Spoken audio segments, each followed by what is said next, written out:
Welcome to Don't Whistle at Night podcast, where Navajo legends echo in the shadows. Darren and Dawn will guide you through the sacred fire of native storytelling, where the old stories breathe, the unknown walks among us, and voices, long hidden, rise to be heard. And remember, don't whistle at night.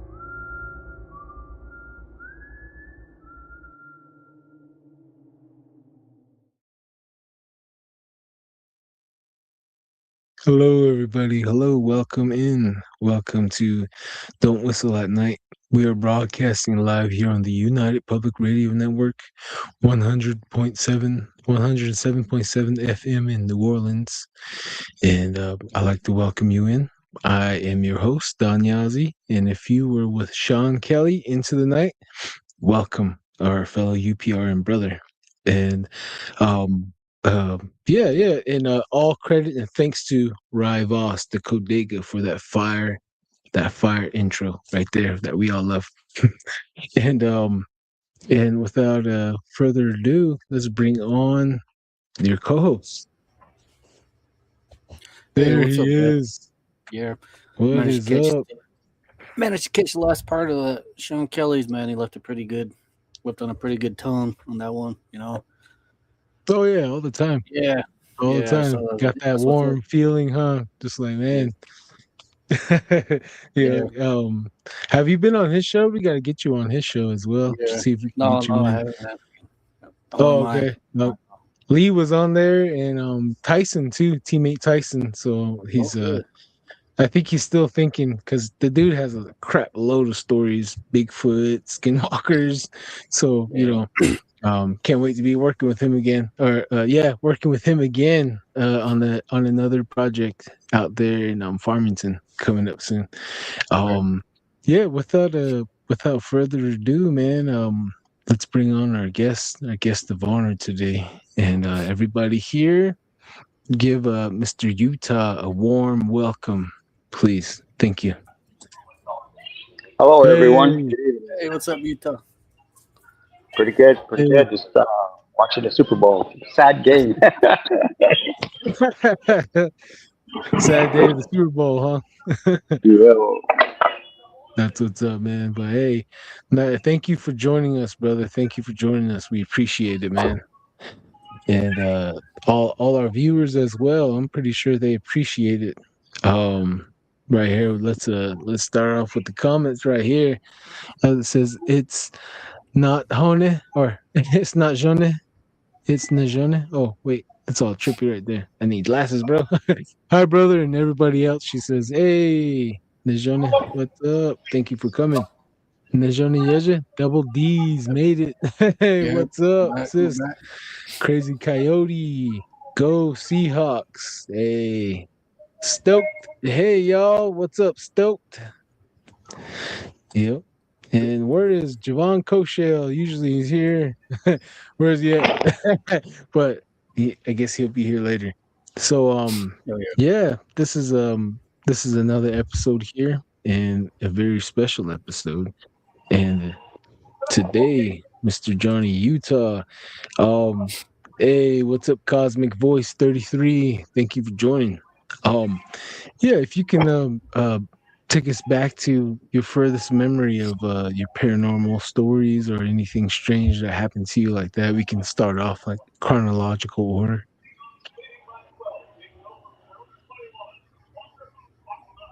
Oh, can you hear me? Can you hear us? I can hear you guys. Are you talking to me, or are you talking to the co-host? Yeah, talking to you. I'm talking to you. So, yeah, because this is your episode, brother. Okay. The furthest I can remember is I'm Native American, and I'm half Ute, half Navajo. So when I was a kid, we used to go to Fort Duchesne, where SkinWalker Ranch is, where they do that episode.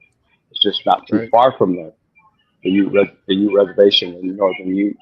So we used to go up there, and my grandmother and my grandmother played the hand game up there, and then family members would do the powwow, the hand game, and my parents. Well, my dad did the softball tournament, played in softball. So we used to get a lot, and we have family up there on that reservation too as well. So they would tell us not to get off the reservation because there's a lot of paranormal stuff, the Bigfoot sightings, UFO, and strange uh, extraterrestrial beings they see out there, and also a lot of hordes and stuff that come out there. But my earliest, where my Bigfoot experience came when I was in third grade. When one of the classmates, we went to the library, and then the woman said, "Read this book." And he's like, well, it was the book of the Yeti, of the snow Bigfoot. So that's where I got my knowledge into it. But before that, like I said, being Native American and tradition here and all that, all Bigfoot entity stuff out on the reservation stuff, and I just kind of threw it off and just kind of like, well, that really don't make sense, or that's just a lot of folklore and stuff like that. So, but then as I grew older, a lot of it, started getting more interested. And anyhow, I got interested in coyote hunting and coyote trapping and varmint trapping as well, helping a lot of Native Americans on the reservation that have livestock and trapping a lot of coyote, bobcats, mountain lions that were on the reservation that were eating the newly born sheep, cows, and goats, or chickens that were out there on the reservation. So it helped a lot of Native Americans. But anyhow, I went out. I had my coyote howler, my coyote, machine that that makes a lot of varmint in distress sound. And so I went out one night north in a canyon where there was a river wash, and before a bend, the road winds down to wash across the creek. But before I went down, I parked the car up a ways, and I told my cousin to close the door slow, don't slam it like you really would get out of the parking lot. So I'm just push it in, but slam the door. So we did. We walked down to this bend, and then you could see that. Boy, it was dark. We left. I used to go coyote and locate coyotes around about between 9 and 3 in the morning. So I can set up traps, or I can hunt the coyotes and stuff like that. But anyhow, I was out late at night, and like I mentioned earlier, I had my cousin close doors, so we walked down and had my coyote howler on my neck, and I had my coyote machine, and I had my rifle, had a cordless spotlight, and I had everything all ready. And I told him, just sit here for a minute, just listen, see if we hear any coyotes, whatnot. And lo and behold, about maybe 6 minutes, we were just standing there, right below us. Probably there was, that Ron Morehouse, the Sierra call, which were making that sound, that gibberish, that Chinese. Ron Morehead, the samurai chatter. Yeah. Chatter. Yeah, I heard that. My cousin got scared. He thought it was like, how some Native Americans think it's a ghost of Anasazi talking or something, but it wasn't. I remember that, hearing that, and then I was like, holy, whoa! I told him, quiet, listen.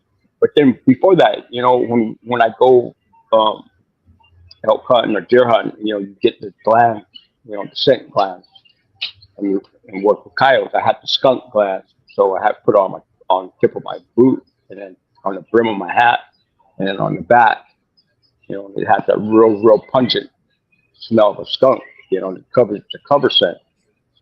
And so, and plus when the wind blows, it blows up on a ridge. So anyhow, they couldn't smell it. They probably thought it was a skunk. And that gibberish was coming down on the bottom. And then we keep listening to it for a minute. And then it was a baby cry, like an infant, like a 5-year-old. It was just crying, how I could get after a child and just whine. And but it had a full moon, and you could see. And I had my scope, and I looked. And man, it was a family of a Bigfoot, a big old father, is big. I mean, he was big. and the baby was probably about, let's see, probably like 3 feet, maybe 2.5, somewhere around there. Just a little guy, and then his mother was squatting, sitting, and it ran like how a child would run to his mother's arms, to his chest, and clean on. That's how that little guy did, and but that father was speaking in that gibberish sound, like that, like making that Samurai crazy. Children. That samurai child speaking to it, and like my cousin was there, he was like, he was freaking out. He said, "Let's go, let's go, let's go, let's go! Come on!" He was pulling me, took me, "Let's go!" He was like about crying, and he was like, man, he was scared. And see, he even got nightmares of it. But I already knew about it because of family members and parents, and just researching it when I was younger. I knew of it, but I'd never seen it actually in physical form until that day, that night when we went out. And like a lot of them talk about how they have the frequency sound where you get blocked or stung. Infrasound. Oh yeah, Infrasound. yeah. Infrasound, yeah. They don't have that.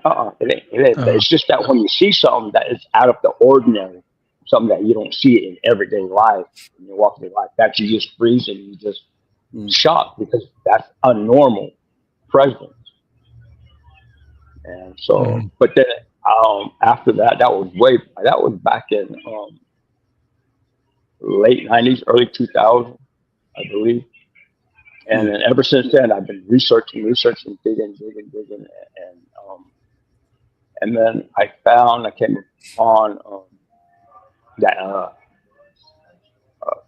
lost book of Inky, where Inky is Anunnaki of the planet Nibiru, and he came here looking for minerals, which is gold. But anyhow, he stumbled upon Bigfoot, and he watched him and observed him. He doesn't say how long he observed him, but they watched him. And his helper that was next to him said that we have this creature in our Eden on planet Nibiru. And so they've been placed here before man was created. You know, he had a mane like a lion. They don't have a language. They're not creatures, nor they are from 8 families. That was the Appaloopas or the. Yeah, I think it was they had to do with the 5 fingers. I think No, not that. No, the ape, the giant, the historic ape, that big old giant ape. They don't come from no ape family. They're not a creature, but they say it's a being. But they come from their planet, from their Eden.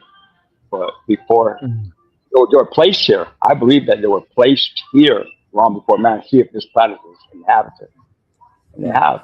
That they said they are the protectors of the mountain and the forest.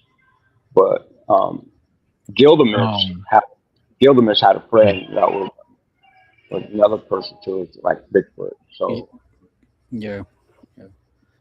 he was depicted as a hairy, at the hair of a goat, I believe. So if I remember right, all over his body. So. Oh yeah, I just remember like he was like a beast, a hairy beast. Yeah, and he accompanied him on like an epic journey, epic of Gilgamesh. I wonder if he really did find his body in Iraq in 2003. Pretty crazy. The government when he took over. Yeah, I have a question for you. Going back to your encounter here before we continue, but let's catch up with the comments really quick. We like to interact with everyone out there and try to say hi and show love to everybody. If you don't mind. Javon Koshale 24/7. Good evening, Don and Darren. Also Johnny. Hey, what's up? Little Wolf C13. Hi Darren. What's up, Little Wolf? Cosmic Ascension. Hey, what's up, Cosmic Ascension? The Siege Willie. Hey, what's up, brothers? Hey, what's up, Willie? Z Sun Dragon. He says hi, Darren. Hi, Don. Hi, Utah. And he's showing love to everybody. Oh, thank you, Z Sun Dragon. Yep. And then Spiritual Ascension says Inky is a part of Yahweh Collective. Oh, yeah, interesting. It's not Najone. 4320. Hi, Darren. Hi, you. The Cedric Willie. Okay. Hey, it's cool. Say what's up to each other in chat. Thank you guys. Let's see here. Cosmic Voice will do my best bit to be blocked here. Okay, right here. So, spiritual ascension. Raphaim had 6 fingers, products of the fallen Nephilim lineage.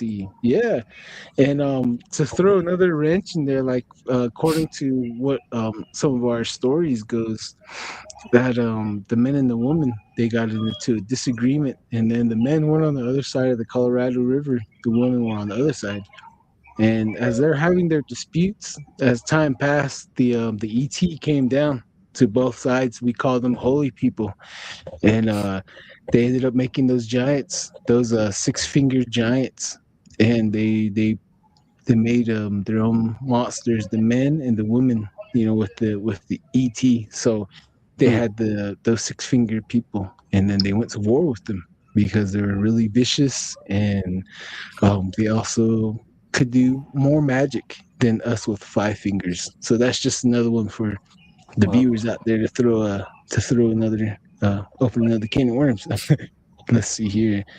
Let's see. Z Honey Stoney from TT, brother. Hey, how's it going? Thank you for joining us. TikTok world's flooding in over here. That's how I met Johnny. It's from TikTok. Let's see here. They can take my mod. I'll take. Okay, but yeah. Let's. So when you first seen the Sasquatch, that was the first thing you heard, huh? Was the chattering, and then did you say the baby? It sounded like a human baby, huh? When it was crying. Yeah, it was crying, like, you know how you get after a child and just like a child would cry and run to its mother and its arm. That's how it was crying. Yeah, and that the father, the Bigfoot, was just doing that chatter, and it was crazy. It was a sight to see and a sight to hear too as well. It was something you don't see in everyday life, walk of life. It was very unnatural. All right. But anyhow, let me finish. When we saw that, then within that next month, then it was spotted down in the San Juan River up there by Bloomfield and all on the reservation. Those things migrated. They do migrate. They do follow water, the path of the water, because everything needs water. So it was on the news, on the news down in the Farmington Channel area.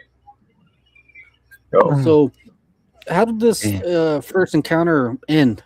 Did how long did you guys watch these creatures? We watched them for about a good day. We stood there and for a good maybe 12 to 15 minutes. We just listened and watched them. Yeah, we watched them for a minute. Yeah, it was scary. It just gives me goosebumps right now because it reflects back that. I was just gonna say that too. Just hearing that just gave me the chills too. I was just gonna say that when you brought that up. I just got the chills right now just hearing that. So, explain to us what these things were doing. What were they up to? Were they just having a? I think they were just bedding down for the night and the follow, because in that area is where up back on the other side of the river. On the other side of the mesa was where all the deers migrate to for the winter time. And this was pretty much in the late fall, right after, it was about November, right around November when it was starting to snow and get cold. And so it explained. Were you guys looking down at them? I have a feeling for whatever reason. Yeah, we were on top. Yeah, we're about maybe, they were probably about no more than 80 feet from us. Down below us. Wow. That's something. It's been a while since you heard people actually observe them. Usually, it's just like for 10 seconds, briefly. But this is a couple of minutes. It's crazy because when the father would stop talking when doing that gibber, he kind of looked up in the air and he was like sniffing, and I was like, I had my scope on him, looking. and with the moon being full bright, you can see the eyes glow and stuff. All you can see is black, just pure black silhouette. Just, but you can see the outline of the shadow because of the moon. And you can. And I was looking through my scope, and I was just like observing that. And I told my cousin, I told him as quietly as Papa, shut up, be quiet, listen to the what, listen. But he was tugging on me. He was tugging on me, saying, let's go. And he was scared. I mean, he was scared. And I was just in amaze. I wasn't scared or nothing.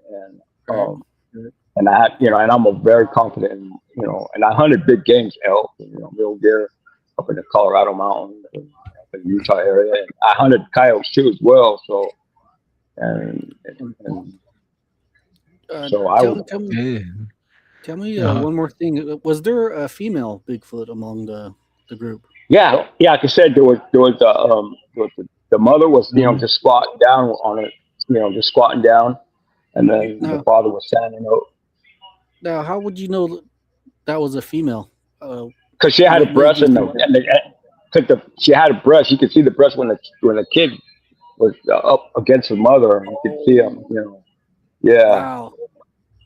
Wow. A lot of people would give up a lot of stuff just to be there and observe these Bigfoot for a couple of minutes, like you guys did. That's really that is really rare, really rare. So tell us how did this encounter end? Like what did you guys just slowly just creep off? Oh yeah, we watched it, and then my cousin was scared. He was pulling me. He was about the birds of crying to pull me away.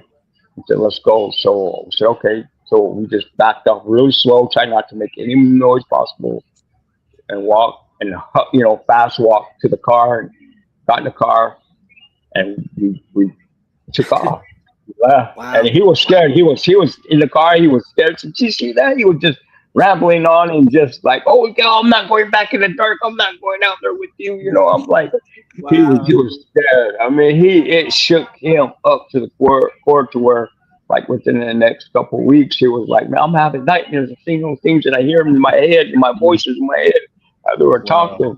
And I told him, I see him too. I see him in my head, and I hear him talking. And I said, what kind of language is that? I said, I have no idea. And then go ahead. What did you think when you heard the samurai chatter? What was that like when you first heard it? Like, well, before, a lot of Native Americans, they thought it was like the Anasazi talking, spirits, ghost spirits, stuff like that. But when I found a lot more head, searching and heard him come upon that in the Sierra Nevada mountains, it was just the same chatter, everything was the same. Wow. And the language. Yeah, I know it.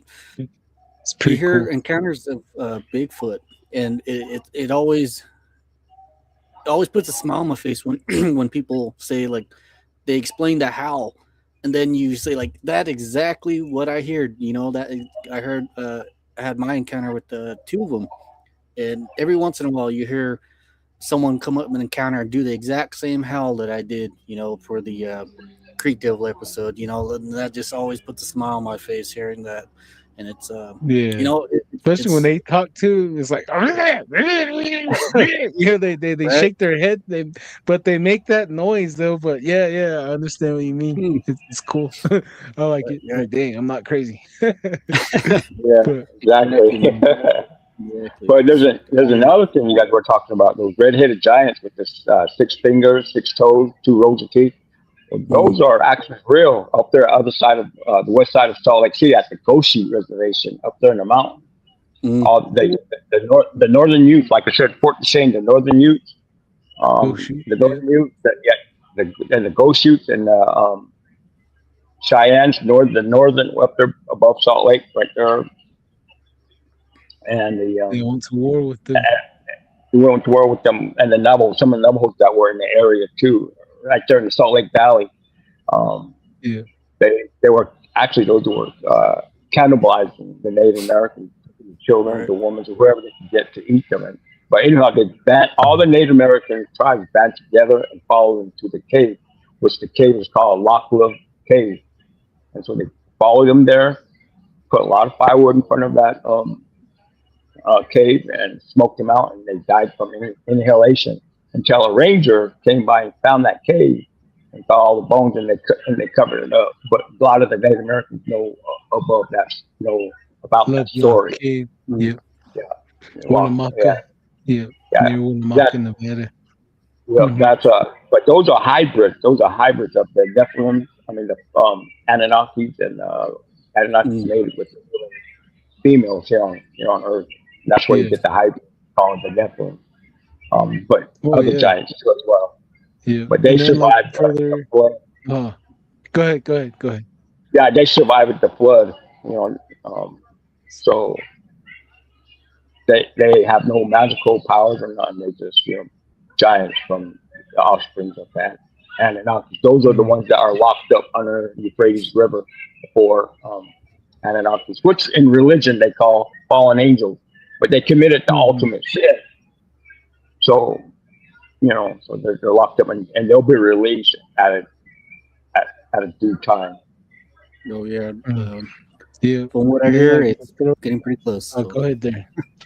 Yeah. And to like throw in can of worms to that whole deal, the Southwest area, like different pueblos, like there's stories of the giants, like the Six Fingers also intermarrying with some tribes, and also helping them teach them like different versions of astrology, alchemy, like different mystical teachings. So different tribes here in the Southwest, they have their own versions of things, and everyone has stories, even down to the clans too. Like there's a few clans where they have they can trace back to the giants, like especially my wife, she's Yei Dene, so the giant clan that back in the day they intermarried within our tribes while all the other tribes were at war with them. They came and seek refuge with the Navajo, the old days. There's a couple of clans that come from those giants, so they said those people that have those clans, they're really gifted in the supernaturally as well. So that's just another can of worm to throw into that, But real quick, let's catch up to the viewers real quick. Darren, as we're catching up, if you have any questions, go for it. But let's catch up. We're getting behind on the comments real fast. Jason Finch, what's up, Jason? Says, what's up, brother? Jason? Co-host Darren says, what's up, Utah? And then, oh yeah. Okay, we got nice. I like how everyone's chatting in the chat box, which is always cool. Michelle Wolfong. Hey, Michelle Wolfong. Good evening to you as well. Let's see here. Okay, chatter. You were probably downwind of them. Oh, right when you said the Sasquatch was sniffing in the air. Did he make like a tongue pop? Because I heard stories of them sniffing the air and then they flip their lip to their nose, or they make the pop too, just to sniff the air. I did not see that. I don't think they do that. Like a lot of them say they do like a gorilla. I think that's all fabricated. But I didn't see that when I was looking through my scope. He just put his nose up and sniffing, and you can see his nostrils flaring out because they got really, really big nostrils and big nose. Yeah. So you could see. He looked like native. It was dark. It was pretty dark. It was dark. So you could see the outline, but I wish it was the sun or something was out. Yeah, you did mention the eyes. What was the eyes? The eyes was glowing because how the eyes glow. Mm-hmm. Yeah. What color did they glow? Well, I'm kind of curious about that. They were red. They were red. Oh, like a nocturnal, kind of like a cat, huh? Yeah. Like all of them. Because all of them were just. Because it was different. Because because I said, I hunted coyotes and varmints at night, and when you put the spotlight on their eyes, they have a yellow, red, or a different color of light. And so this one it was red, but it was because of the reflection off the moon light. Wow. These Now, were real all quick. of their eyes red, Oh. or was it just one? They all, Say that again. I mean, were all their eyes glowing red? I was more focused on the father The big one. and Yeah. the big one because yeah, I was more focused on him because the mother and the baby, they will not come attack you. It's mainly the father, the male. Mm, It's that just yeah, natural. That's natural. that's I keep hearing everyone's account like that when they see multiple Sasquatches together. They're not paying attention to the mama and the baby. They're looking at the bigger one. They're like, "Whoa, Yeah. I'm not like that." That one, they don't even matter. But that big one, everyone's eyes stuck Uh, on that one, and And then I they was can a big remember how dude. big the eyes are. Yeah, yeah. So how if I you're gonna don't give us blame you for. Uh, if you go were to ahead, give us Dan. a height and a size of this thing, what would you say how big this thing Man, is? I'm very good. This was about probably I would say between 8 and 7.5 feet. 'Cause, I know my height, and man, this thing was huge. It was Uh, huge. It looked like a Why? goddamn coke coke machine. Why? wow, It was huge. It wow. was Oh very yeah. man. Yeah, that's It bigger than the refrigerator, man. That's a Coke machine. Yeah. Jeez, a running Uh, Coke machine. That's Now, pretty did you ever cool, go back to man. this place, or oh what's no, no, I no? never went back. I never thought about going back at all. But then, like I said, later on, I heard it was down between Bloomfield and Kirtland, and eating up the Native American produce when they grow Nappy. for the fall. Oh, Yeah, Yeah, and that you and were that. saying that you live next to that Skinwalker Ranch. What's the history of that? What does the people say? The local people say about this Well, area? I talked to my nephew, my sister's son. He played softball up there. He goes up to the softball tournament, and not too long ago, maybe I just talked to him last year, and he said 2 years ago, he said he was up there with some friends in a jeep, and they're out riding around, and one of the natives, uh, one of his friends that um, play on the softball on a different team up there, that is from Fort Duchesne. They took him out there to close to Skinwalker Ranch and said when they went close to it and they turned around and started going back, they said something came over a hill. I was on the phone with him. He said like a big, tall, gray, alien-looking thing with long arms, long legs, and Huh. gray. He said that headlight of the Jeep, the light shined on it, and he said came running after them. They were yelling, screaming, said, "Go, go, go!" They were saying, "Go, go!" They were taking off. And I said, man, tell him, draw me a picture of it so, I could, and Right? screenshot it and send it to me, and I've seen a lot of those kind of big old tall aliens, or extraterrestrial beings like that out there. You, But those are the gray aliens, or they have nothing because the Anunnakis look like us, human beings, but they're much taller, they're giant. Wait, so you're telling us did I hear that right? You've seen aliens too? tall Is that what? alien being. Is that? Like the Huh. one they seen in Vegas, that family. They said they saw Yeah, tall alien rays. yeah, yeah. Wow. And then, Oh, yeah, So go ahead. did he ever send you that picture or drawing of what they seen? No, he hasn't. And then in this past November, I texted him. I told him to send me a picture. He said he's been working on it, but he's been busy working. So when he gets to it, he'll send it to me. He said so. Nice. Wow. man. They got a lot of action out there, huh? So Skinwalker Ranch. Yeah. That's why it's infamous for a reason. Yeah.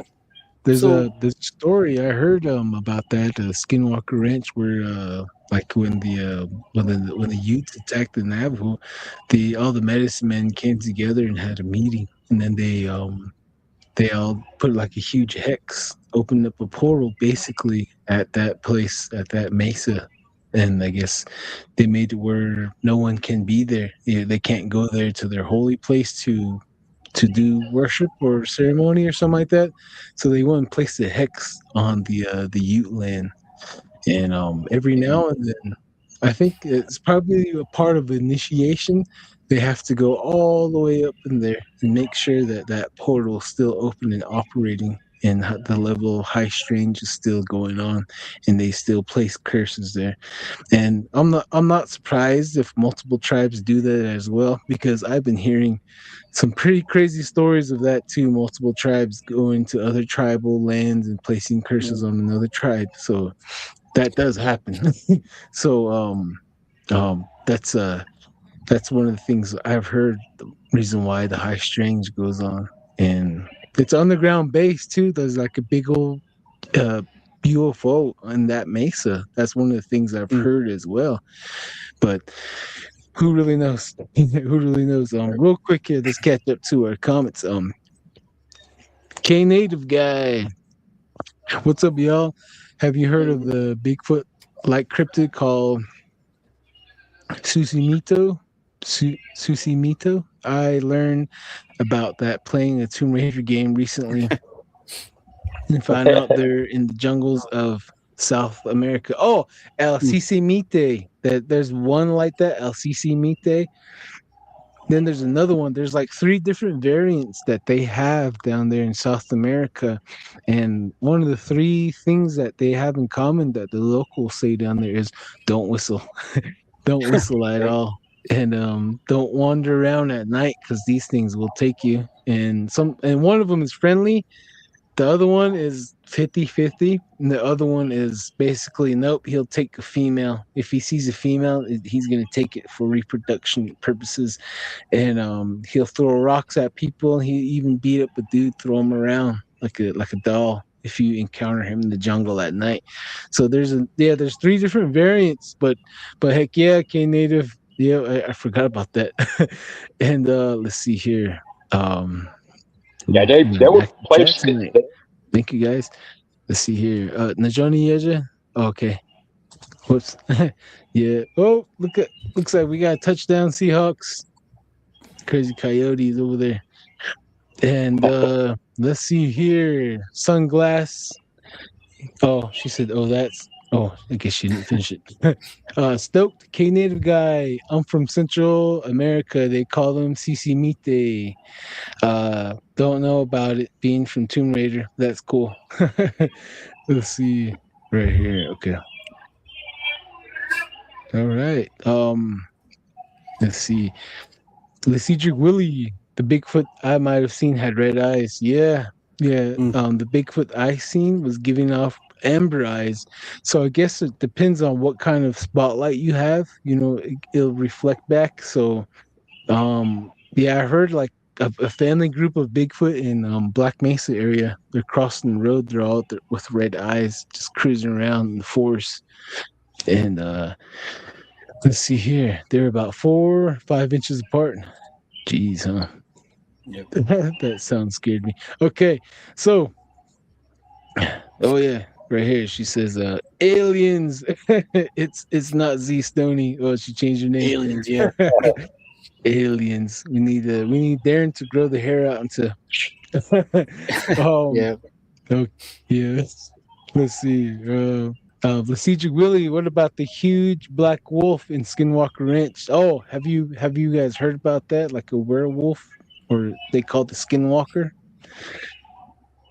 Mr. Utah. I just heard that on the on the TV shows, but I haven't heard that from any of the natives or family members up there in Fort Duchesne on the reservation. No members. Just Bigfoot and UFO, and my nephew seen that big old tall gray looking extraterrestrial alien. That's the one that I've noticed. I've heard. Oh, geez, we got a question here from Sunglass Grand Marquette J. She asked, no weird smell? No weird smell at all. Like a lot of them would think they have weird. A lot of encounters, they say they have a weird smell, but like I said, they're below us and the wind blows up when you're on a ridge or on the edge of the cliff or so. We smell anything, but the only scent, cover scent I had on was the skunk cover scent, So, but other than that, the wind was blowing coming up, and I didn't smell it. Didn't have a smell, so I didn't smell nothing at the time. Yeah. And usually, like, they'll give off the smell once they feel like when another presence, or if they're excited, they give off the smell. Yeah. There's different smells between a woman and a female, I've been hearing. And I've smelt the sweet smelling one near a Bigfoot hotspot in White Mesa, Arizona. So, I really do believe that the smell does play a part in between male and female. Oh yeah, Cosmic yeah. Voice 33. Yep. Cosmic Voice 33 says Coke machines are definitely definitely interdimensional. The running Coke machine, man. Let's see here.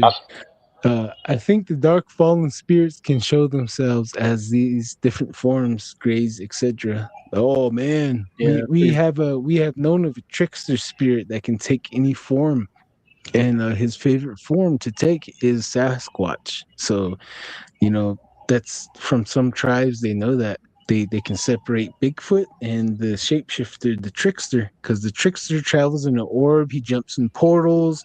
He can take shapes of a human, but he favors Bigfoot for some reason. So could be trickster spirit. But some tribes believe that Bigfoot is physical. Some believe that he's interdimensional, but who really knows? No one's really the expert in this. um Cosmic Voice 33, what is your opinion on the face pillars in Amazon?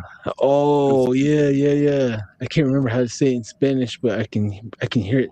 I think that's like a higher like a higher advanced human beings, because they were man-sized and they were speaking Spanish. There was two of them. One was speaking like a native Spanish in that area in the Amazon. Then the other one, the lady, the survivor, she called the gringo because he was speaking Spanish kind of broken, and he sounded like a Caucasian guy. And they had masks on, and they were in jetpacks or type of like deals. So they were like kidnapping people, the locals in the Amazon jungle. It's a pretty interesting story right there. Well, See, that Native guy. Go ahead. I just looked that up Well, too because that's the first time I heard about that face pillars. oh, really? Oh, it's out there in Brazil, somewhere Peru. Yeah. Amazon. Interesting. Very Yep, I interesting gotta stuff. look that Right? up definitely. Yep. And Native guy, I read those things that you mentioned about Sisimite. Oh yeah. Okay, it says the Johnny is getting ready to eat. Darren's making me thirsty as usual. Oh shit! I need to drink Somebody some get their water. into you. No, man, I'm just talking away. I need a drink too. I'm just talking away. Same Okay, here. I need let's see. Coca-Cola. Jack and Coke playing. BCast 33. There's tribes that say when a male Bigfoot gets a certain age, he gets taken by the star people for a while. Whoa. Lucky him, huh? That's a worm Well, right there. I I, like that. yeah, I got my well, the Anunnaki know about them, and they were trying to make slaves out of them. They're trying to make humans with Bigfoot, but they, like Inky said, it was ambulance. It just wouldn't work out. So the Anunnaki, I think the Anunnaki follow them with the orb, chase them down. And then, a lot of people say that they're orbs, they see orbs with Bigfoot, or, and then, or the orbs take them because people would follow the Bigfoot tracks, and then the tracks would just end, like something took them, or, and they'll, like Donovan from, Donovan, that Navajo ranger, he said they followed the tracks, and then it just stopped. And so they traced the foot tracks back. And it's like something dropped them off, and something took them again. And so I think, they are taken by the orbs, or, they taken for some reason.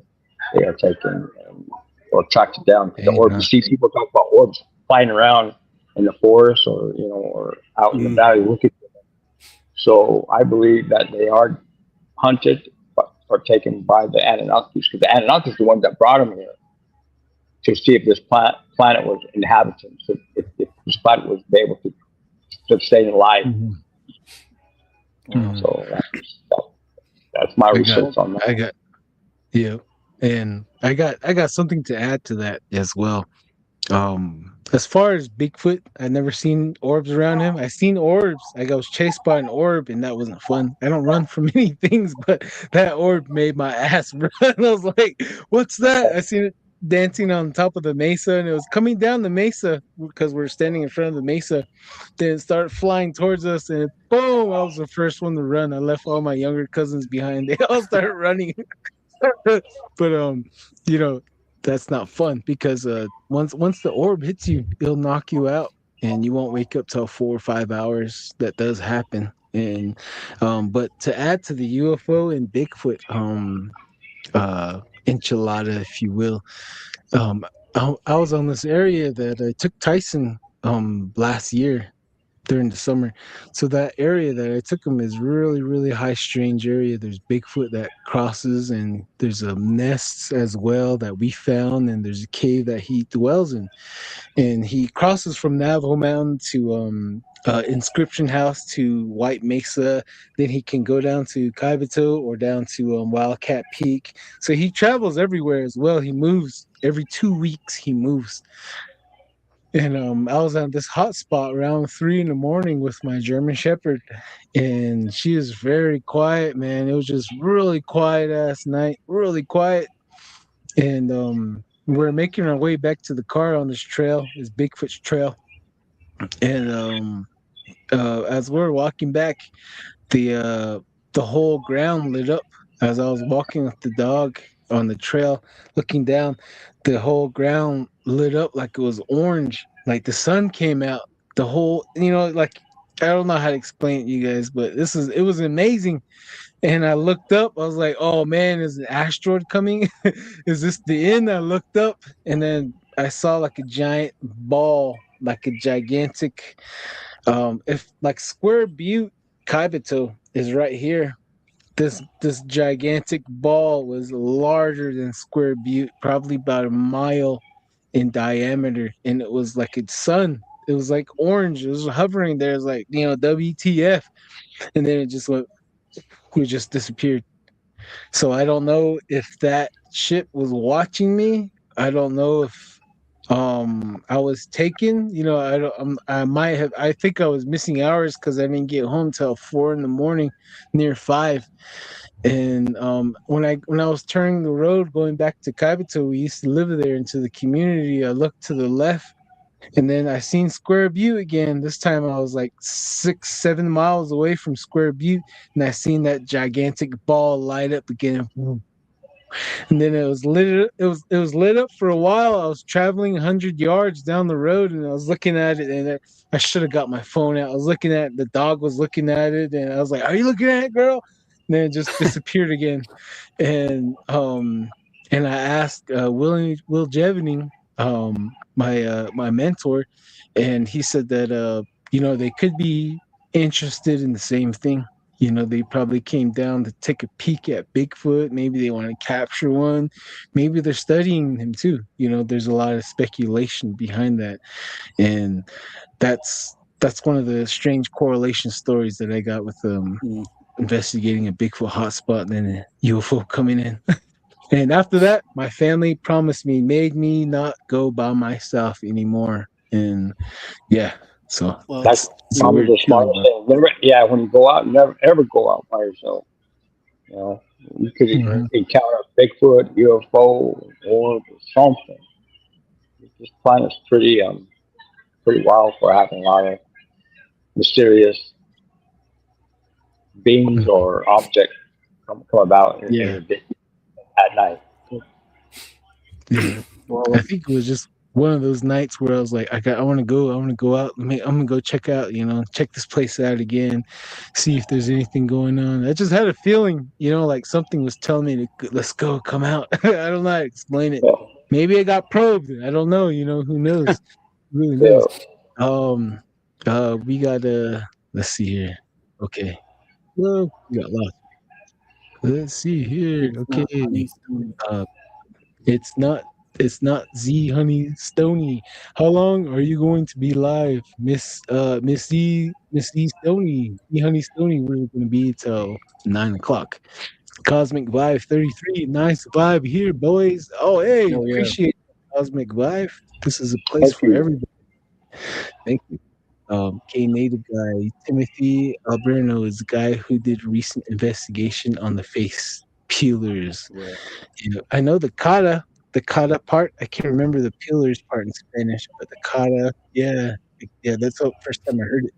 That girl 84. Hi Hey, that all. girl. Hello, that Hey, what's up? girl. Hello. And let's see here. Sunglass, Grandma, Cat J. Oh, like the car was driving up on you, the cast of lightning, but no vehicle.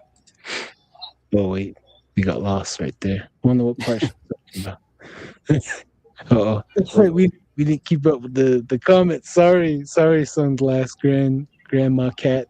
I'm sorry. Yeah, Lee till 9.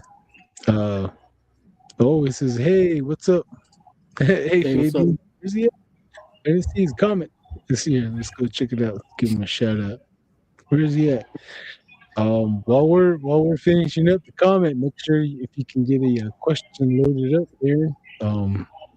I lost the comment section. Everyone's showing love tonight. That's what's Yeah, up, though. yeah. There's a lot of Um, action going on right there. I like it. yep. And let's see here. Okay, the face pillars. Let's see here. Getting right here. The journey is. Oh, okay. Already read that one. All right, now we're catching up now. Okay, so it's another week coming upon us, guys. It's another week. Mhm. You guys know that ready for another week? Right here, Fabian Perez. Good evening, brothers, bros. Johnny Utah. Como estás, amigo? Yeah, we're doing good, brothers. We're doing good. Glad to see you, man. Crazy Coyote 1313 from 1999 to 2017. I was stalked by a UFO in Arizona until I moved to Colorado.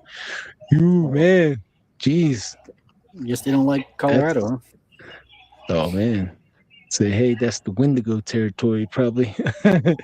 At Stoked, heard about those huge orange balls out in Mount Rema in Venezuela. They see white Nordics. Oh snap! Mm. So that could have been the white Nordics. What?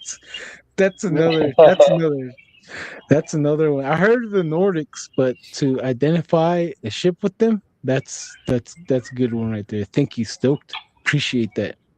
You Uh, guys ever seen the one that internet blew up a while back where the Nordics, someone took a picture of a Nordic in a spacecraft. There's an open window. You can see the white Nordics, two of them Hmm. inside the spaceship. I think so. This is the big head. Yeah, I big head, seen. white Nordics. Oh, okay. I think I gotta check that out. I Yeah. seen some of them. Yep, I seen the aliens with the huge old eyes. I seen that one. Sunglass Grandma Cat. Don't go alone at night, or do not take children in the dark with you. Oh Oh yeah. yeah. And don't whistle at night. You know. Don't make the child whistle at night neither. BCast 33. When Hillary Clinton's emails were leaked, she was emailing someone Yep. about the location of Gilgamesh's tomb. They called him the master of animals. Jeez. Yeah, I heard about that too. I seen that email. Yeah. Oh, there we go. At Stoke Pila Caras. Pila Caras. Yep. Okay. Yep. Thank you. Look at it. I think I need some glasses, guys. Lucien Diaz, 8471. They off the topic.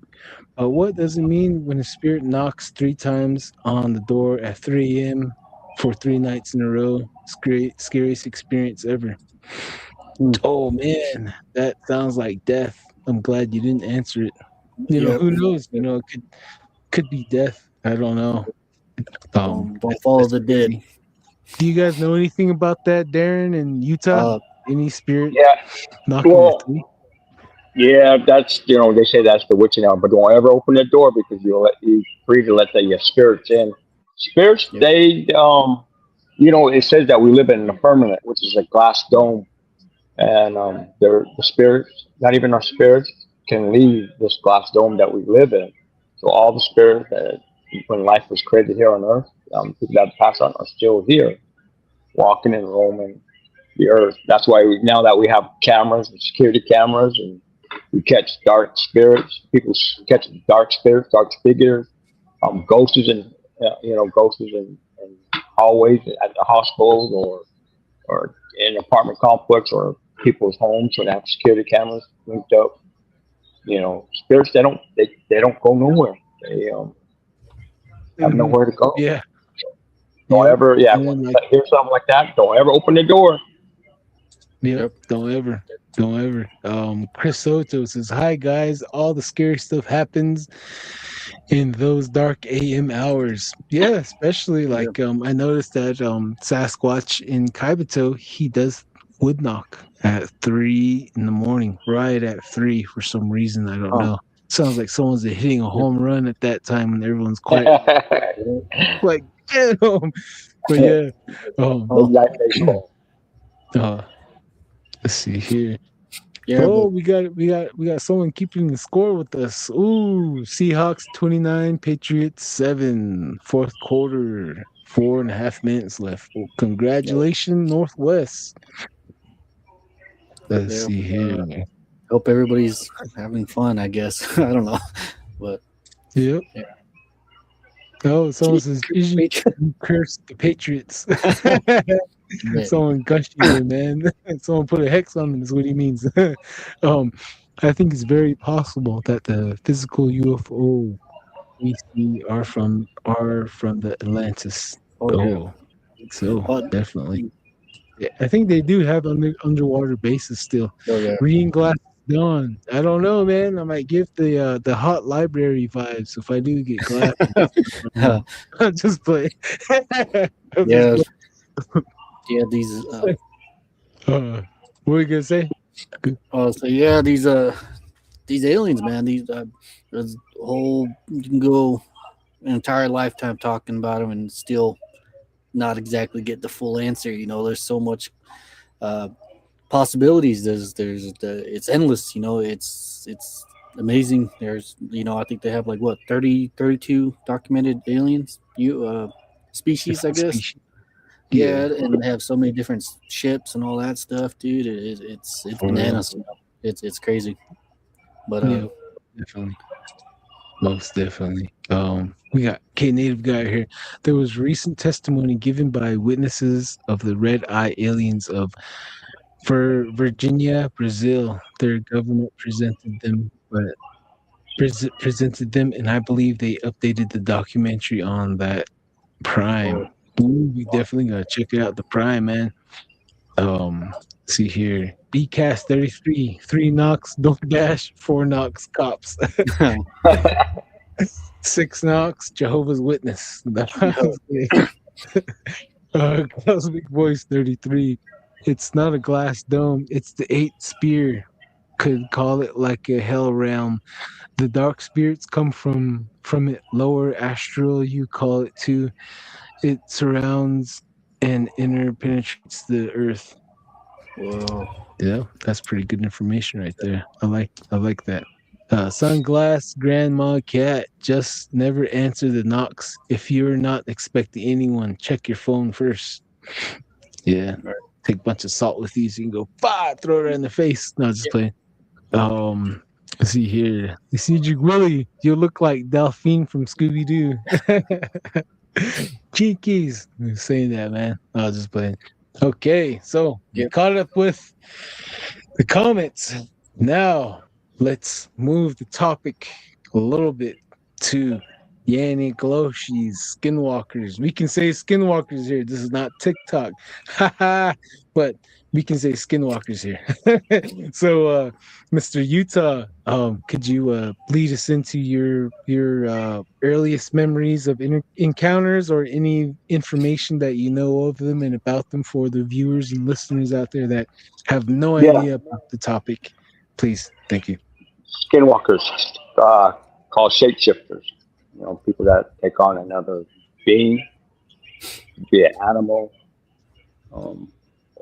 But anyhow, I was coyote hunting and I helped a lot of the Native Americans that have livestock. And so I was down on the San Juan River um, in the early spring, and it was just coming out of winter, And so I was out there hunting coyotes, and I was on the ridge again. And San Juan River has a lot of brushes, and of course the San Juan River, and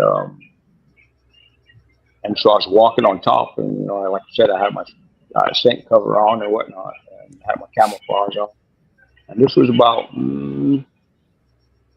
11, between 11 and 12, between 11 and 1 o'clock, somewhere around in that area. I wasn't really keeping track of time, but I knew it was 11 o'clock, past 11. So I was walking and walking on the ridge, and I was just looking down, because sometimes you could see coyotes trotting or moving through the brushes and whatnot. And so I kind of sat and set up, and I was gonna blow my coyote howler, trying to bring in a coyote on this ridge. And lo and behold, before I was gonna blow on my coyote howler, I saw this coyote come trotting. I looked into my scope again on my gun. I had a 22-250, the best varmint rifle you can get. Had a Leopold scope on there, $1,500 Leopold scope. My 22-250 was a Remington, and it was bored out, it was fluted, and I had everything all blueprinted. My scope and my rifle, and I had it bounced out, everything. And I had a tripod on it, had it camouflaged out. And this gun was top of the line, and every way you can get a rifle. Anyhow, I saw this coyote trotting. It was pretty big size coyote, bigger than your normal bony, scrawny coyote out there on the reservation. And so I was watching. I said, "Holy cow, it's a big ass coyote, man! It's like a wolf, And so I was watching it, and then coyote goes into this dirt hole just left of me a little bit, not too far. I think I was on a ridge. He was probably about maybe 50, between 50 and 60 yards from me, right below me. And he went to this dirt hole with a big old brush that was sticking out. You know how down by the river they have the brush, big old, I don't know what kind of brush, but big old brush. And he went to this hole, big old hole. I thought that was his den. So you know how when coyotes go, or a dog go into like a dog house, or a dog goes into a hole, and he turns around, and it's big enough for him to turn around and stick his head out, and just lay there. And so I was waiting for him to stick his head out, and I had, my gun right at the entry of that hole for his head to stick out, so I can, harvest this coyote. And I was waiting there, looking through my scope, and man, I tell you, I almost looked. A freaking guy came out of that dirt hole. Wow! A guy came out. He was probably I would say, I don't know, but I would figure he's between his late 20s to his mid 30s. He came out of that dirt hole. A guy came out of that dirt hole. He wasn't scrawny, but he wasn't fat. He was, a medium build. And so he came out of that dirt hole. And I almost pulled that trigger when I saw the head come out, but I thought it was, the coyote's head coming out, but it was black. And I was kind of hesitating for a minute, and sure enough, that dude came up and stood up. A guy freaking stood up. I freaked out. Right now, I'm telling the story to you now, I got goosebumps. That is something that I've never seen. I mean, of course, being Native American and stuff, and hearing all that, you had a glow sheet and the SkinWalkers out on live on the reservation, and how they transform, take on a coyote or something, something like that. But man, that freaking guy came out of the dirt hole, man. I just freaked out. I was so shocked. That was something in my whole entire life. How far off the beaten path? Came out? Go ahead there. How far off the beaten path would you say where you found his den at? Was it just off the side of the road, or a couple miles? No. It was probably about off the main highway. I would imagine it was probably about a good half a mile from the main highway, the main actual paved highway. You have to, go on a little dirt road and whatnot. We have, of course, been on the base. We had trucks, so we were able to get over to a hill and then, hike down to, cliff and river bottom, Salmon River, and then, and whatnot, and all the brushes through there. But yeah, so. You said around 11 or 1. Is this at night? Yeah, no, this was in the afternoon. It was the daytime. Afternoon. Of course, so it was the daytime. Yeah. Oh shoot! Okay. Yeah. Now that just that's something to see Daylight. even during the daytime. Yeah. Wow. Yeah, just got the chills did he talking about it. have any clothes on, or did he have like a loincloth on to cover his privates?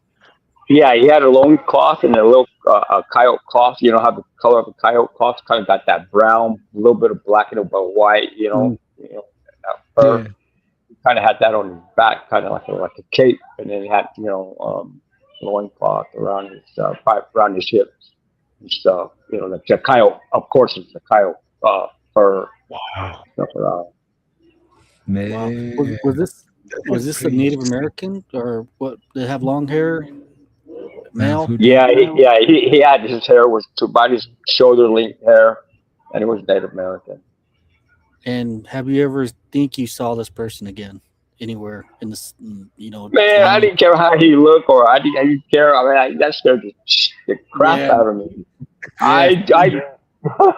I've seen that someone come out of the dirt hole. See a dog go to the hole and come out as a man. No. I've been rubbing my eyes like, what? Wait, what? My eyes opened up like a golf ball, and I was just like, oh. I mean, it just when you see something like that, it just put chills, and you just you just have this crazy, overwhelming feeling that goes over you. Yeah, because you hear it by your grandparents, your grandfathers, and other people. If you had to go see, but they say skinwalker. That's it. But you never actually see something that actually changed form into something. Mm-hmm. Wow, definitely. Yeah, I definitely got the chills off this. It's a simple, it's just a simple story, but that's the reality of just living on the reservation. You tend to see stuff like this, and you talk about it, you say you seen a dog go in, then a man come out, like, dude, that's just not right. Freaking got the chills just talking about this now. But wow. But was this thing, did it have any paint on, or jewelry or anything like that? Shoes? No jewelry, no paint on. Just that coin lock, and like I said, his hair was down by his shoulder. So wow. Oh man. And I started looking into all this magical. Where do we get all the stuff from? And then, like I'm gonna mention now, that in religious term they call it the 4 angels that's locked under the Euphrates River. So one of them has one of them has the magic, or has the power of magic, illusion. And when you read into it more, they're the ones that gave us Native Americans all the herbs and how to live here on this earth, and also the magic. That's where you get voodoo, witchcraft, and those are all linked under the term of magic, and he had the term of magic. It's that one Anunnaki that's locked under the river. He's the one that gave the power of that to us. That's why he's locked up, because he went against. Yeah, wasn't that also the art of seduction too, for the woman to put makeup on? Put makeup on. There's the other. Learn how to mine the material from earth into iron, and make war, metal for war and stuff like that. All 4 of them, So metalworking, man. Well, that's a pretty good one. One time I used to hunt coyotes as well, and we're out by Kayenta one time, in between, right underneath Black Mesa, and there's this one huge coyote that came. This is the biggest coyote I ever seen, and the way it was coming, it was strange. You know, I was watching it on the scope, and my uncle was a spotter, and we're both watching how huge this is, and he's like, "Hey, Daddy, give me the gun. You know, give me the gun. This is a big one. I want this one." I'm like, all right." So I was just watching. We're just spotting. I was his spotter, and it stood on the hill, and it was really huge as a fat, and it was just watching us. And he's I'm taking it. I was like, "Go for it!" Boom! He shot, and the nothing. And he's like, "What the fuck?" You know, he said the WTF. My bad. And he took a shot again. The second one, nothing. And then he's like, "Hey, I got it, center mass." And the third one, boom, nothing. And this coyote just gets up on all four, looks at us, and he just cruises off, just gone. So he said Wow. he swears he put 3 rounds in that bullet or in that coyote, nothing. And that was the biggest coyote I have ever seen in my life. So who knows? Maybe it was a Yanny, you know, like, hey, this bullets ain't gonna do anything to me. Yeah, But like I yeah, said, and like go I ahead. said, I used a Hornady B match with the ballistic tip on my 22 250, and when Mm. you shoot a coyote, I shot a coyote on a full dead run. That's how good a shot I am, and I shot this coyote, hit him right in the right between the in the hip and the Mm, stomach, and it just shred that in half. It just shredded him up. So yeah, so I used that a real high caliber bullet, that Hornady B match, the ballistic tip, and so mm. that's a very deadly bullet, not to mess Um, around with. mm. And you also told me that you started tracking them as well once you got into the Skinwalker, knowing about it and being on the res. If you don't mind sharing that with us. Yeah, I used to track. I'm a really well good tracker too. Like I said, I could say I tracked the elk, deer, mountain lion, hunted all those, and even so it's crazy because you could tell of different animals and how many footprints they have, and if you Hmm. shoot something, you can follow, trace the blood, and stuff like that, and it's Hmm. something else. It's really something when you're able to have that knowledge and acquire that skill to be able to go out there and track and to be able to Hmm. hunt. And so you have to be very aware, especially being out there on reservations where it's open. You got a lot of mountains, a lot of canyons, you got a lot of river, river washes, and there's a lot of animals, creatures, whatever that could be lurking under a boulder, under behind a slick rock, um, into a dirt hole. And there's so many possibilities of things that can happen. So you got to be very aware when you're out there in the wilderness. Yep. Hmm. The, Definitely.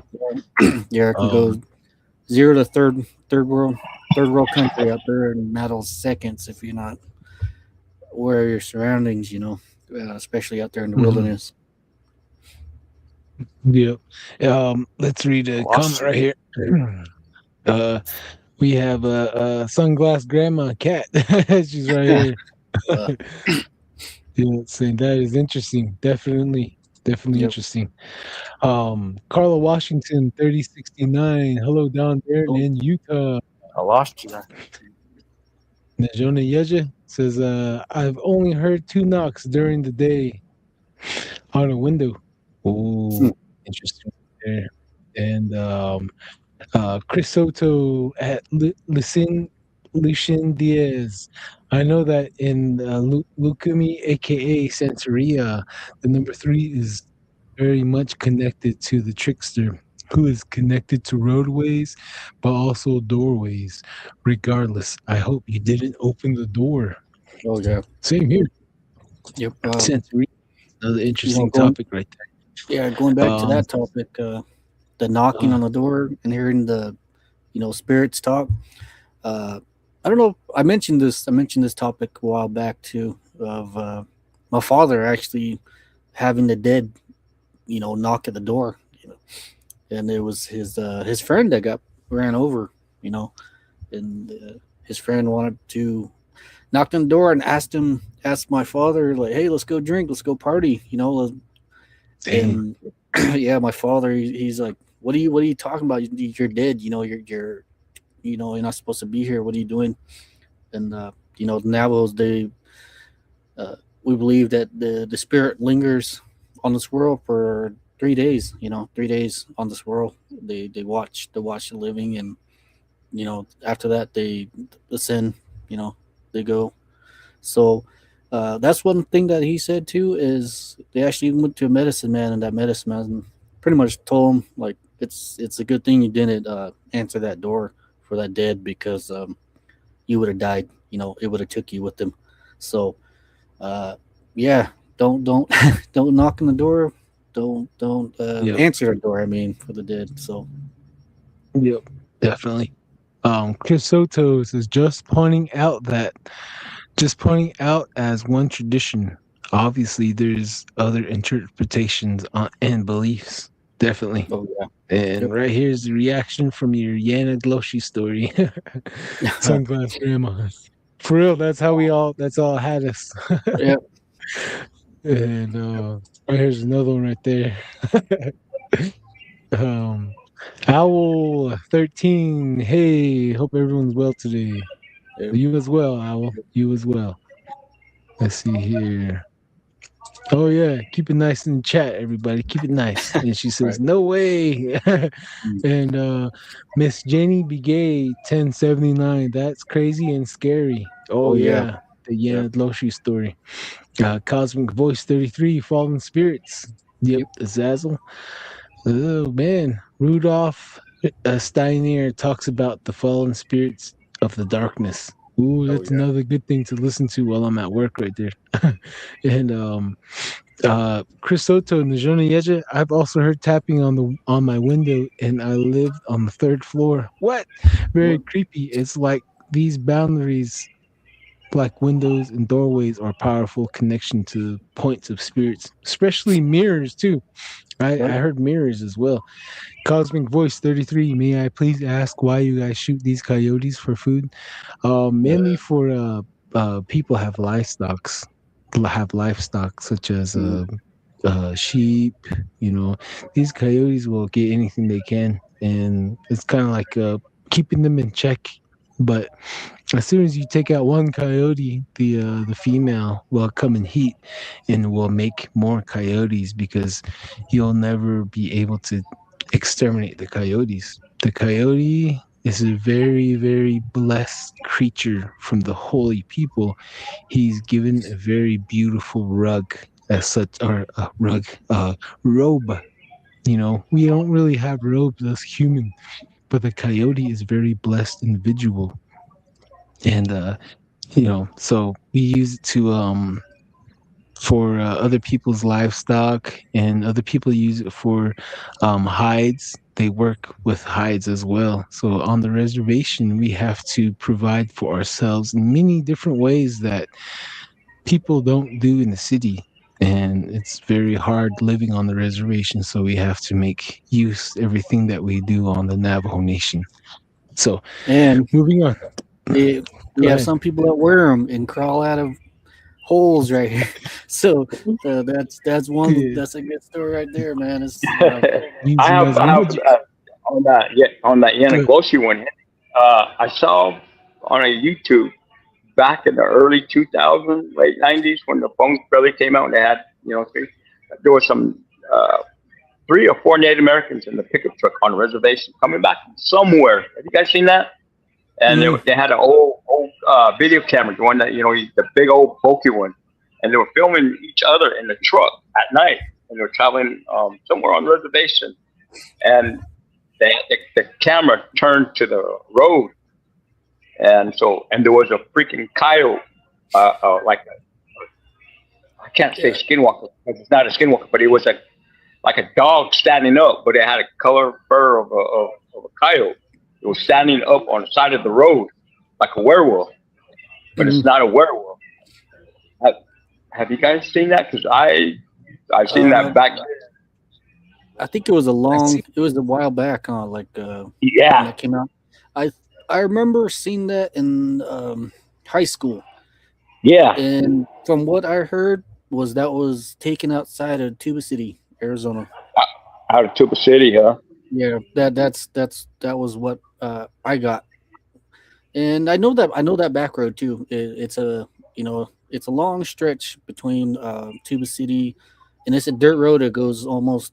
Oh man, it takes you on the road to Page. That road right there, Page Right. to Flagstaff. There's a dirt road that goes back there. From what I got, that's where that was taken from. So, yeah, I've been back. I've been on that road too, man. It's a long stretch right there, and wow, yeah, that's yeah, it was creepy. It's creepy stuff. It goes on the reservation, and that's why we're here. That's why we're talking on the radio about it and have a podcast. There's a lot of weird, creepy stuff that happens, and Yep. all we can do is talk about it and trade ideas. That's what we can do. And having you on, this is the first time I think I'm kind of got like wow, this conversation is going interstellar right now. So like, all right. Yeah. Then Cosmic Voices. So are they a pest? No.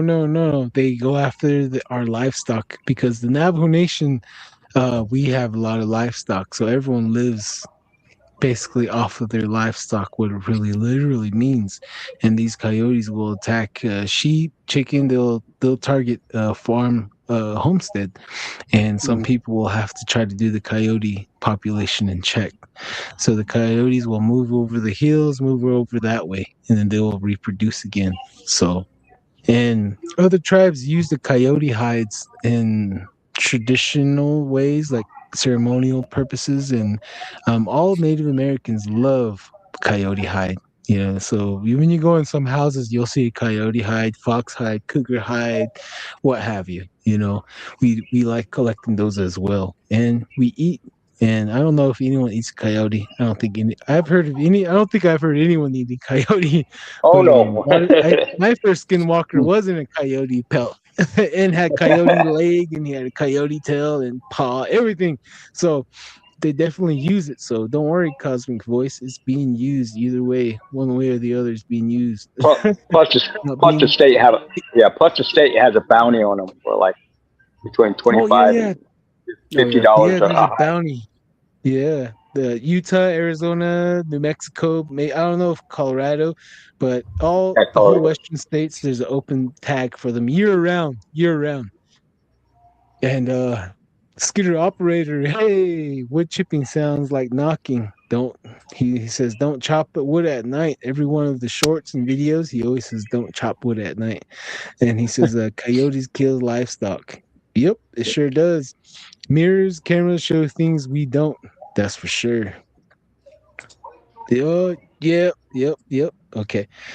Oh, looks like Seahawks Super Bowl champion. Now we get Crazy Coyotes full attention now. Yay. Usually he has good answers or good questions. My bad. He has good questions. BCast 33. Do Utes practice skinwalking or is it mainly Navajos?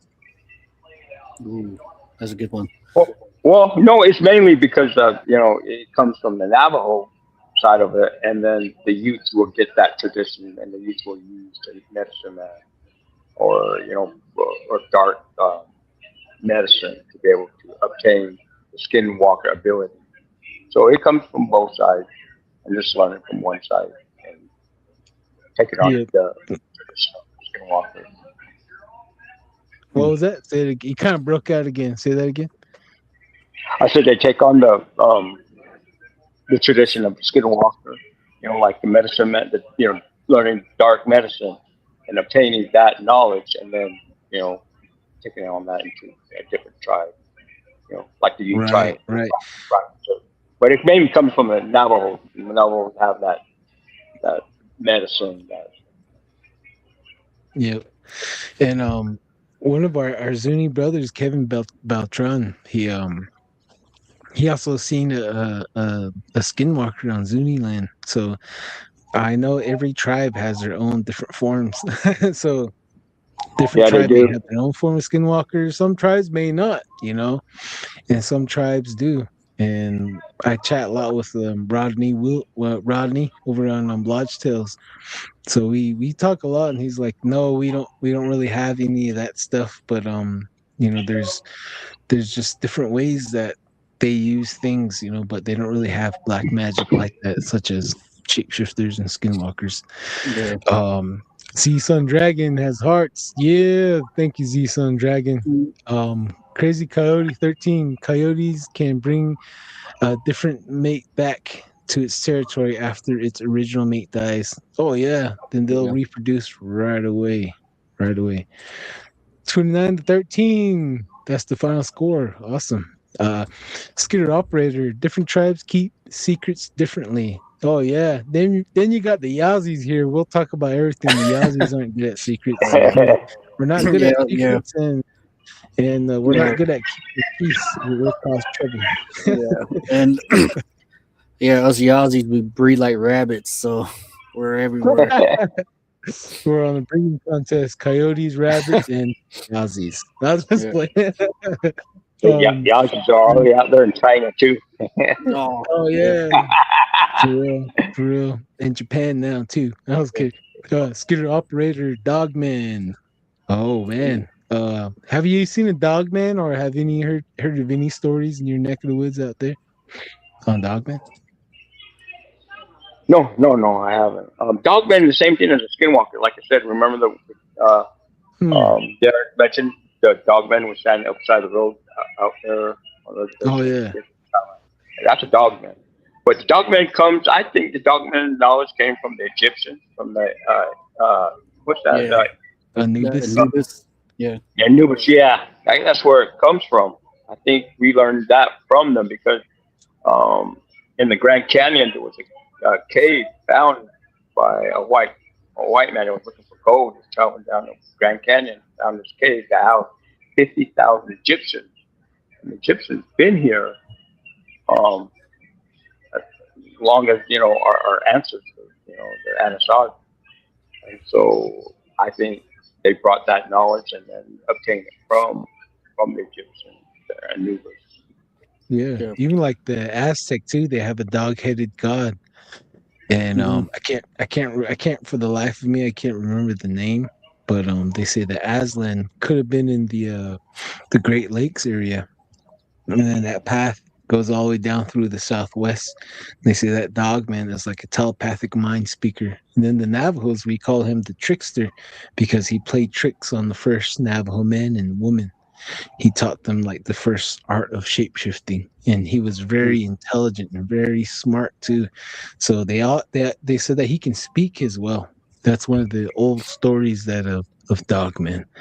Yeah. Very, very That's creepy though. So there's you, interconnections and there's correlations. Go ahead, Darren. yeah. There's one thing, with this dog man.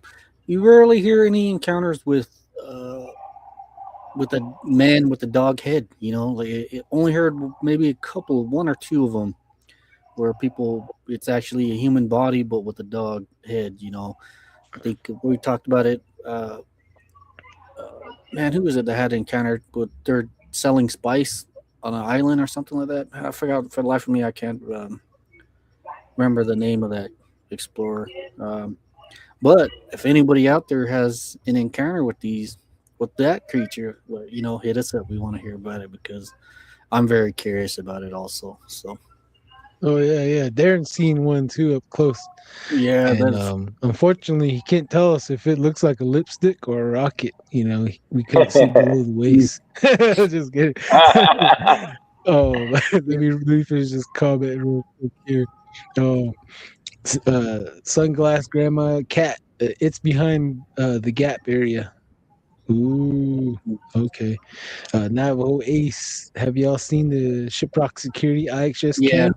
yeah, that man, he was gonna come on, but he backed out. But it's okay. Maybe he'll come on eventually. What's the story on that? Yeah. Oh man, I'll find his handle on TikTok, and I'll find his video, and I'll send it to both of you guys. He captured two couples shape shifting Yeah. behind IXS, and one of the dude, he put his arm down, and a fox left his arm, and then that security guard with him, he kept seeing that same fox over and over and over, and he had a bunch of crazy stories on Skinwalkers too, with working at IXS, and he I guess his job ran to get rid of him for posting that on Facebook. So he got in trouble. He took it off of Facebook, but it's on TikTok. Got you. We sent it to you guys for sure. You guys are gonna like it. This is crazy. Hopefully he's gonna come on. Hopefully, I really hope so. Skitter operator, the normal world we know is a tiny part of what exists. Oh yeah. Definitely. Oh yeah. Sure. I mean, what is this world we're living in? You know, what is this reality? There's a lot of questions out there that need to be answered.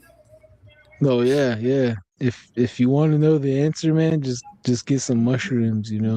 I'm just kidding. Bad advice. Bad advice. Skitter operator Shiprock has a weird feel. For real. Yep. For real. Yep. Yep. Yeah. I'm not even gonna lie about that too. Yeah, dude. This has a weird vibe out there, dude. I'm not gonna not talk too much about the natives, the Navajos out there, but it's just a weird area. Just between Shiprock and Farmington. That place is just one weird area. Especially the bashes too. Don't go into the restroom there. Don't go to the restroom there. I'm just kidding. But there's a lot of centaurs there. We're gonna be there end of this month, Shiprock. So Skitter operator, if you know a few things of a few places, please let us know. And so Darren and I can have some new nightmares. Sunglass Grandma Cat. No, I have heard older elders did, but not much known. They ate cougars and bobcats too. Oh yeah, if you eat a cougar, then you'll have cojones. You'll have bravery. You won't be afraid of anything, and even the skinwalkers will avoid you. They won't want none of you if you eat cougar meat, and you won't be afraid of death. Skitter operator, cougars eating good.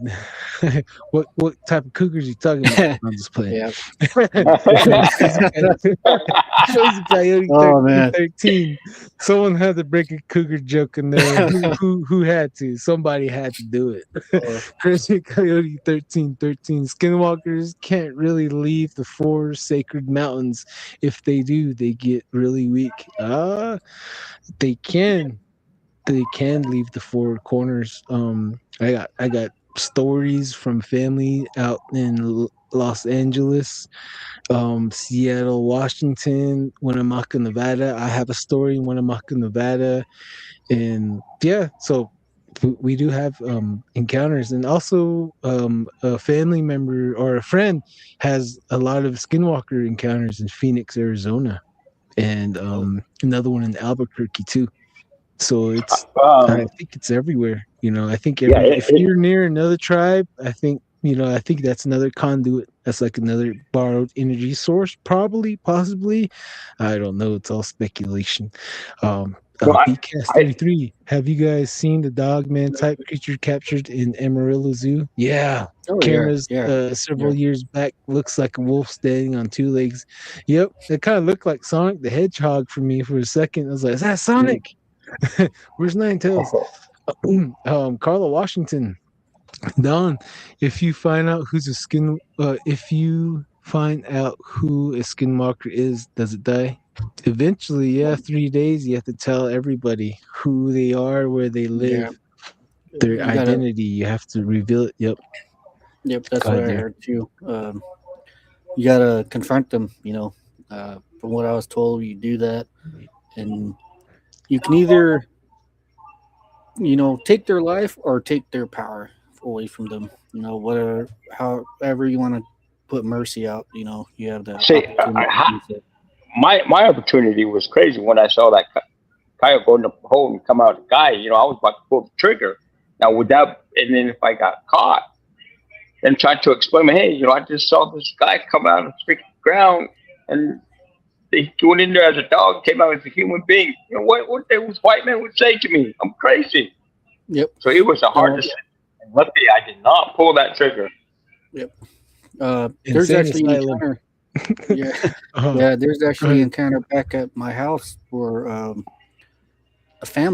group of family, they a coyote was scratching at the the doors, the corral doors, and the man, he goes and shoots the coyote in the back. And the story goes is it runs in between a bush, and the man, he grabs the coyote by the leg, he pulls it out, and it's a man, top half of a man, and he's paralyzed from the spinal shot. And he actually called the police department. Now with the police department, and what they tell him to do is, shoot it again. He's like, no, I don't want to, because it's half man now. It's still a man, and there's a whole business about it.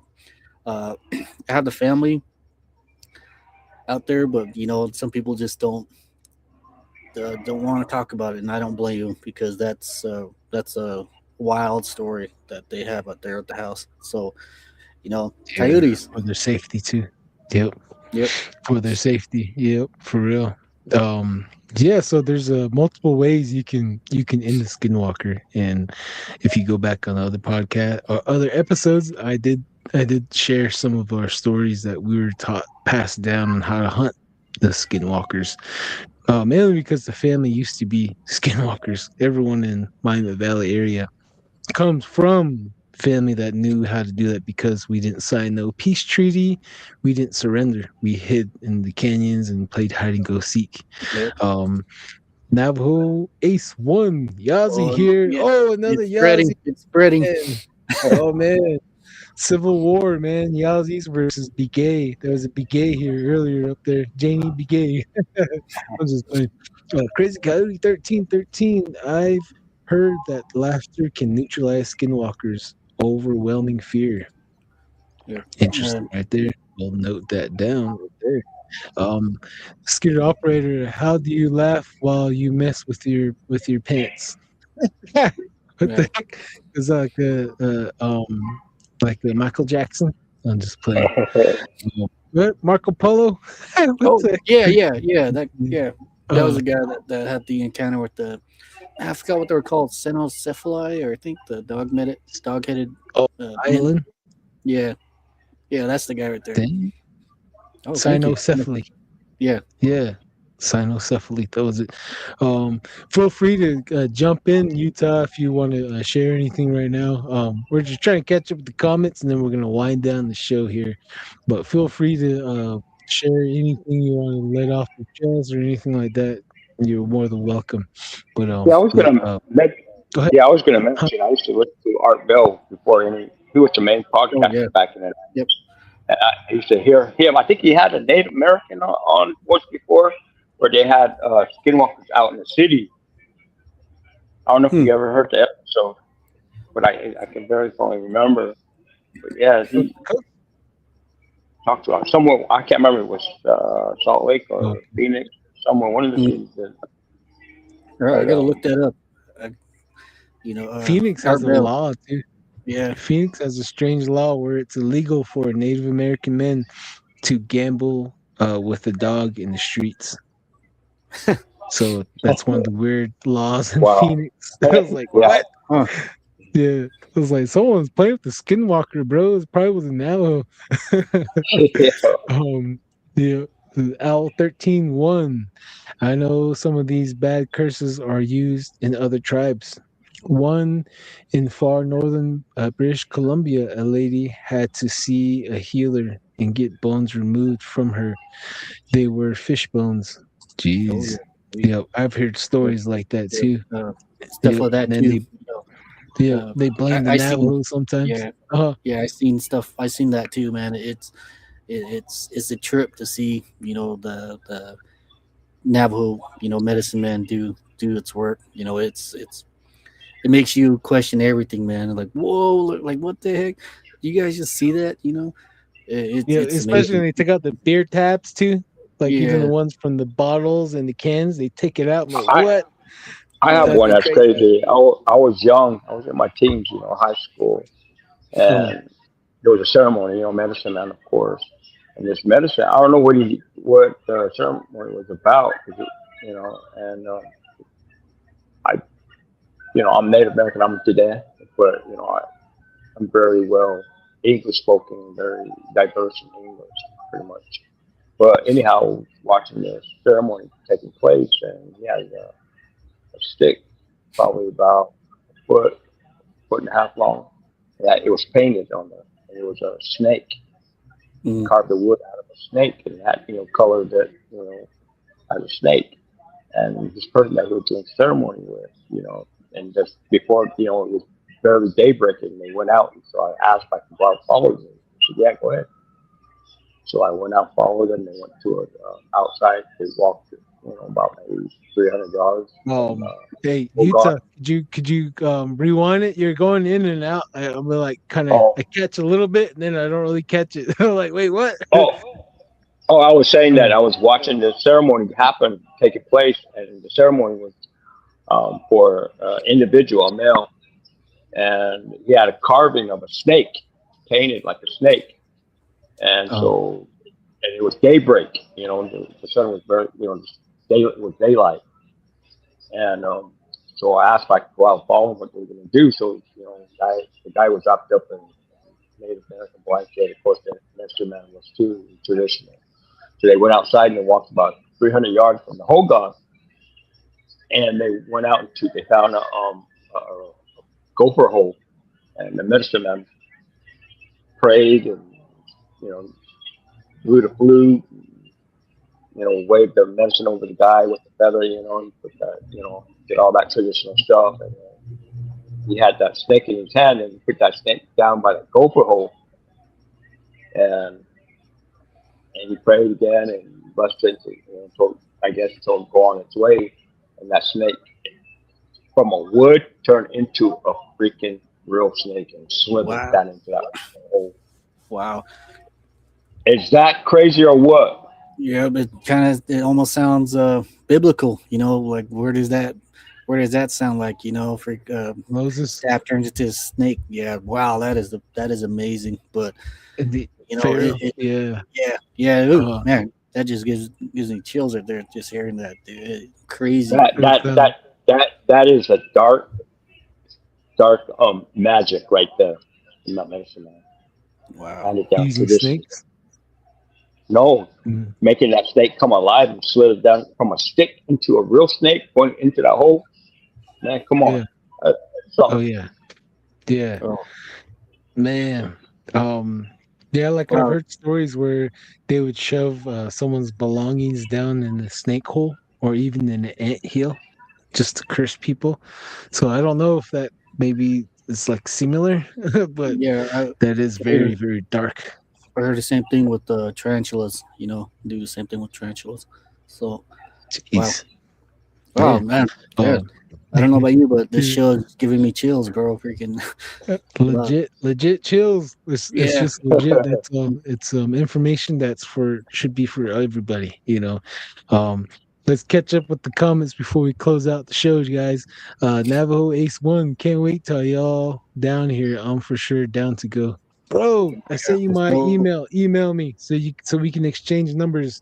So I sent my email out, but email again. So we don't mind having a guide around too. Um, Crazy Coyote 1313. Of course, Shiprock is weird because the flying monster is buried in Shiprock. Is why it's weird there. Oh, Oh, oh, I have an huh. in-law that worked at that generating station. I did too. Darren has as well. Mm, And when he was coming back from off a break, when he was walking back to the plant, he said he seen a huge pterodactyl fly right in front of him. It was like sideways. He said it had its wings out, and he said as it was flying around, it went wide the first time, and it came back around again. And he said it was flying like kind of like at an angle, and he said he seen it had like a little tiny thing on the back of his head, and it had a tail, and it had wings and little arms underneath. Wow. And the medicine man about that, he said it's because what they're burning and what they're extracting from the earth. That's the reason why. But could it be the ghost of the pterodactyl, aka Thunderbird, that is associated with Shiprock? Because that's where they said the old birds there would pick up Navajos and eat them up top until like the twin warriors killed the female or the male. I can't quite remember which one. This is what I believe that happens. I believe that the extraterrestrial beings captures these other beings, like like the wolves, whatever creatures they have that we see, that people report them in, whatever creature. I think the extraterrestrial beings let them loose at night, let them roam around, and like you see on Discovery Channel and whatnot, where people are abducted and then placed back into their homes. They have a tracking device or a little metallic metal inside their leg or side of the temple or the arms, the forearms or the hand. I think they have the same implant, tracking device in those animals. So if they let them roam around free, eat whatever deers, animals, cows, any livestock, or cats eat humans. I have pictures of. I don't know if I sent you any. Don, those pictures where I said one of those people were abducted and then they were, like, Oh yeah, they have where like they a were, little tiny dark thing in the X-rays. their eyes were cut out. The whole, Oh yeah. those pictures. Mutilation. The mutilation. I think they are able to do that too as well. Humans are abducted for that. But I believe that and then I think the spaceships they have a cloaking device so where we can't see them, but I they think also they let. do too. I think they let them loose, and then like on the reservation, the reservation is desolated. There's nothing looks like Mars or under Mars, planet Mars. What was All that red. again? You're going in and out. Can't really say. Oh, Go back in, please. I was saying the reservation is like Mars, red. The planet is red. Mars is red. A reservation is red with the sandlock and the sand, and it's desolated. Just like Mars. So I think they let them loose to roam them. Let them loose to roam around and not be captured inside the spaceship. So that's what I think they do. That's why we see them at certain times, or we get lucky to see them. But like the pterodactyl animal, the big old giant wolf, Skinwalker rats, other creatures. Yeah, definitely. We're running low on time, guys. We're running low. Let's finish off the comments and we'll close out, guys. We're getting close to the end. Dinet Warrior 505. Hey, what's up, brother? What's up? What's going on? Double D's in Utah. Dinet Warrior 505. Yes, they can go anywhere. I had one come, but my room in the middle of Denver, Colorado. Ooh. Keep it on UFO. That's a good UFO topic here, man. That's for sure. BCast33. What is the TikTok handle for IHS video? I want to see it. Oh, BCast, find me on TikTok first. I gotta find the guy's handle. I can't quite remember, but I know the profile how it looks. But message me. And Trina Yellow Horse, I'm back. Just got done watching the Super Bowl. Woohoo! Super Bowl. Seahawks won. I'm here now and watching the live show. Thank you, Trina Yellow Horse. Appreciate it. Crazy Coyote 13 always. Build the Skinwalker, bluff a Skinwalker by shouting, "I know your name and know where you live." Definitely. I know where your head lays when you sleep. Sunglasses, grandma, cat. Yeesh, the explanation on it would be an outrageous thing. Wow, it would be crazy. Definitely. Navajo Ace 1, dogs barking out here in Upper Fruitland right now. Jeez, make sure you have a recorder handy, bro. Crazy Coyote 13, I miss Art Bell. He was really cool. R.I.P. Art Bell. R.I.P. Skitter operator, staying away from the San Juan River at night. Ooh, that's where we're gonna go at I night. guess that's a challenge now. Yeah. Challenge accepted. Sunglasses, Grandma Cat. Phoenix, never knew that law here. Oh man, it was in the law. They maybe changed it. It was in the law books in 2011, 2012, around there when I used to live there. I was like researching the law, weird laws in Phoenix, Arizona. Then that Warrior 505. A few times the Skinwalker went inside the Fire Rock Casino. They chased it out around it ran around the building. Oh, Jesus. well, the nuisance, huh? Security card that day. Maddie the Baddie. Hey, it's the main Hey, attraction, what's up, man? guys. TikTok. Hey, y'all finally made it Hey. to the live. Everyone's watching the Super Bowl. Mhm. Everyone's saying, "What's up, Maddie?" Because Danae Warrior, her name was Kay. The Joni Yaja. Wait, okay, that's the comments right here. All right, let's see here. The dragon bird is back to protect. Maybe the dragon bird back to protect Shiprock. Maybe, huh? I've been hearing they want to get into it. Carla Washington, down in there, and did you get a chance to meet J.C. Johnson? No, No, sadly, no, I no. didn't.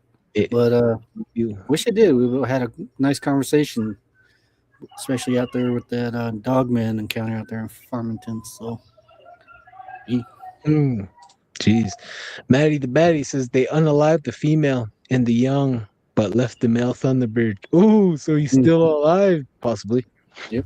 Very possibly. Crazy Coyote. If aliens captured live dinos and other prehistoric creatures from Earth's past and released them, these poor creatures would have a hard time surviving because the time of the dinos in ice age, oxygen low level. Yep. Jeez, huh? Sunglass Grandma. Yes, I want to see the IHS video. The night was interesting. Yeah, definitely. Message me on TikTok. I'll send it out to everybody. Crazy Coyote 13. Low oxygen levels will instantly kill prehistoric animals captured by aliens because they would suffocate. Definitely. The Siege Willie. Hey, sorry, I had to get my tools ready for tomorrow. What did I miss? You missed a Oh, lot. yeah, you missed a Navajo lot. Ace. R.I.P. J.C. Johnson. Yes, thank you. You, J.C. Johnson, you inspired us. So if you're listening, Yeah. thank you. Darren, you want to say laters? And Mr. Utah, you want to say laters? Oh yeah. Begin start another work week, you guys. Stay safe out there. Do what you have to do, and we'll be back here same time next week. Sunday. Sunday. Oh, yes. Yes, sir. Yep. Yes, sir. Get out there, be safe, make good choices. Make sure you have your camera if you come across any ghosties, any dogmen, anything that we can present here on this podcast. And, Oh yeah. make us aware, and this world that we live in is pretty interesting, and also just Yep. stunning. Definitely. Yeah. Yep. Thank you, Mr. Utah, and for your time. It's very valuable, and your stories. Thank you. You gave us the chills, and hopefully everybody enjoyed it out there. Yep. And yes, Mr. Skitter Operator, we're gonna try to get a hold of Brenda Harris, and we're gonna make contact with Navajo, the caveman Yazi, Randy Caveman Yazi. We're gonna meet with him. So again, everybody, thank you for tuning into Don't Whistle at Night. We have been broadcasting live here on the United Public Radio Network, 107.7 FM in New Orleans. I'm your host, Don Yazzie, Darren Yazzie, Mr. Utah. You guys all have a wonderful week. And remember, guys, don't whistle at night. See ya.